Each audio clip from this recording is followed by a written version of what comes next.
রাধে রাধে বন্ধুরা। এই সকালবেলা সব কাজ সেরে চান করে এই যে ঠাকুরের পুজো দেওয়া, আজকে তৃতীয় সোমবার। সোমবারে সকালবেলা সব পুজো টুজো দেওয়া হয়ে গেল। তারপর পুজো দেওয়ার পর আমাদের কাজ এই রান্নাঘরে যাওয়া। রান্নাঘরে এই যে চা করেছি, লিকার চা করে খাচ্ছি আমরা সবাই।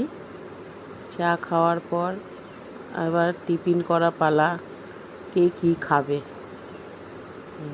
সবার চা খাওয়া হয়ে গেল। ছেলে রেডি, স্কুল ড্রেস পরে স্কুল যাবে, ও চা খাবে। এই চা বিস্কুট খাচ্ছে।